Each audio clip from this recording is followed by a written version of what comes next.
Russian President Vladimir Putin has challenged the U.S. to present to the UN evidence that Syria attacked rebels with chemical weapons near Damascus. Mr. Putin said it would be utter nonsense for Syria's government to provoke opponents with such attacks. U.S. President Barack Obama says he is considering military action against Syria after intelligence reports that 1,429 people were killed on 21 August. UN weapons inspectors have left Syria after gathering evidence for 4 days. They crossed into neighboring Lebanon. They are due to go to the headquarters of the Organization for the Prevention of Chemical Weapons in the Netherlands. The U.S. says hundreds of children were among those killed in the suspected chemical weapons attacks, which the U.S. says was carried out by the Syrian government. Syria said the U.S. claim was full of lies, blaming rebels for the attacks. The inspector's departure from Syria removes both a practical and a political obstacle to the launch of U.S.-led military action,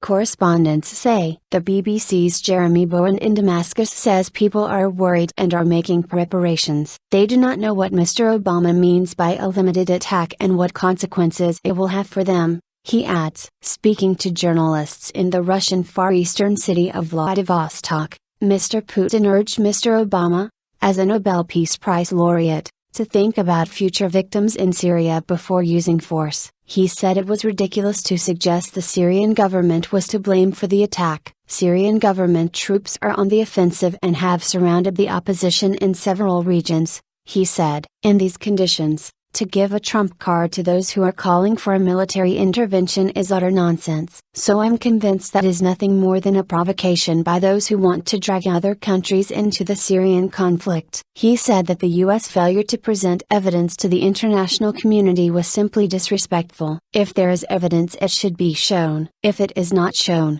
then there isn't any, he said. The main findings of the released unclassified summary of the U.S. evidence state that the attack killed 1,429 people, including 426 children. Syrian military chemical weapons personnel were operating in the area in the 3 days before the attack. Satellite evidence shows rockets launched from government-held areas 90 minutes before first report of chemical attack. 100 videos attributed to the attack show symptoms consistent with exposure to nerve agent. Communications were intercepted involving a senior Damascus official who confirmed chemical weapons were used and was concerned about UN inspectors obtaining evidence. Completely unexpected. Russia, a key ally of Syria, has previously warned that any unilateral military action bypassing the UN Security Council would be a direct violation of international law. Moscow, along with China, has vetoed 2 previous draft resolutions on Syria. Mr. Putin also expressed surprise at a vote in the British Parliament on Thursday ruling out participation in military action. I will be honest,